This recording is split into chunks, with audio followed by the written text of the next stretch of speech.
Saudi আরবের cement কোম্পানির একটা রুম, যেখানে রাতে কেউ ঢুকলে ঠিক মতো আর ফিরে আসে না।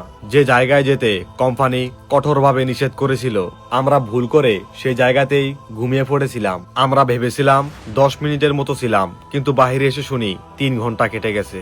আজকের ঘটনাটি সৌদি আরব থেকে পাঠিয়েছেন ইয়াসিন, তার দেশের বাড়ি কুমিল্লাতে। আমি উনার ভাষায় সম্পূর্ণ ঘটনাটি আপনাদের মাঝে শেয়ার করছি। সাল 2021, চারদিকে চলছে করোনা মহামারী। সৌদি আরবে ছিল লকডাউন। এক রুমে আমরা দুজন থাকতাম, দুজনেই সাপ্লাইয়ের মাধ্যমে ঘন্টা হিসেবে কাজ করতাম। আমার বয়স আনুমানিক 25, আর আমার সাথে যে লোকটা থাকতো তার বয়স প্রায় 45। আমরা মাঝে মাঝে শহরের বাহিরে কাজে চলে যেতাম। হঠাৎ একদিন আমার সাথে থাকা লোকটার করোনা পজিটিভ আসে। তখন সে আর আমার সাথে কাজে যেতে পারলো না। এরপর আমরা 20 জন মিলে শহরের বাহিরে এক জায়গায় কাজে চলে যাই। সেখানে আমাদের পরিচিত এক বড় ভাই ছিল।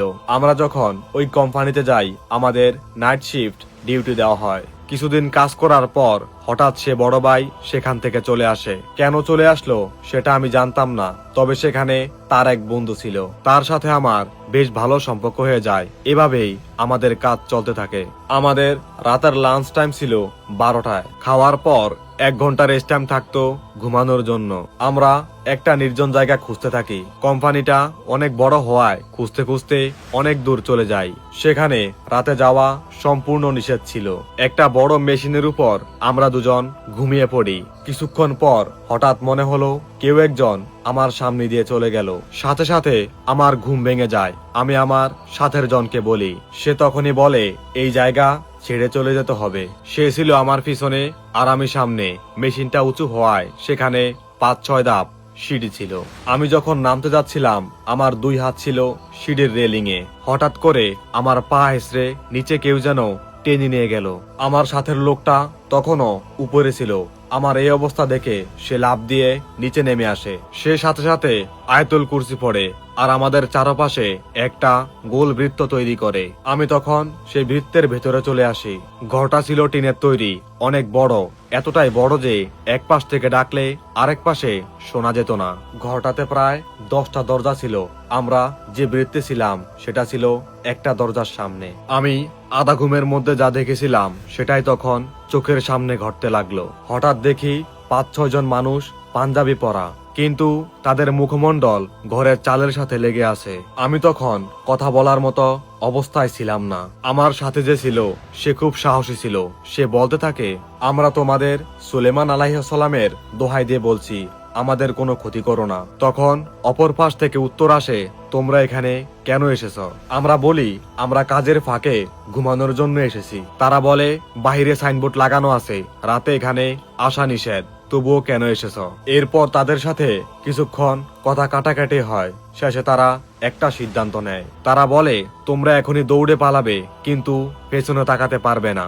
আমার সাথের লোকটা আমার হাত ধরে। তারপর আমরা যত শক্তি ছিল সব দিয়ে দৌড়াতে থাকি। প্রায় 10 মিনিট দৌড়ানোর পর আমরা কোম্পানির এক অফিসের সামনে গিয়ে পৌঁছাই। সেখানে ফোরম্যান আমাদের দেখে জিজ্ঞেস করে, তোমরা কোথা থেকে আসছো? এত হাঁপাচ্ছ কেন?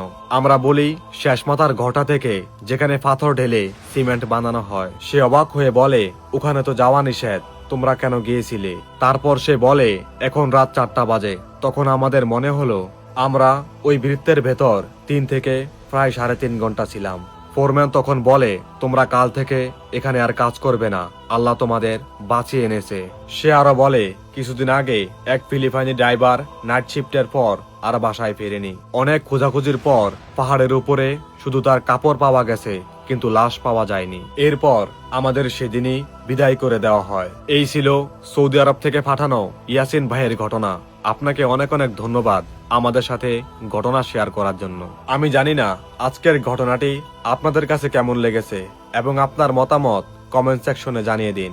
আপনারা যারা আমাদের সাথে ঘটনা শেয়ার করতে চান, লিখে পাঠিয়ে দিন শাহরিয়ার সোহেল অথবা দিস ইজ সোহেল ফেসবুক পেজে। সো গত ভিডিওতে যারা দূর দূরান্ত থেকে অথবা দেশের বাইরে থেকে আমাদের দেখছিলেন, আমাদের কমেন্টস করেছিলেন, তাদেরকে মেনশন করি।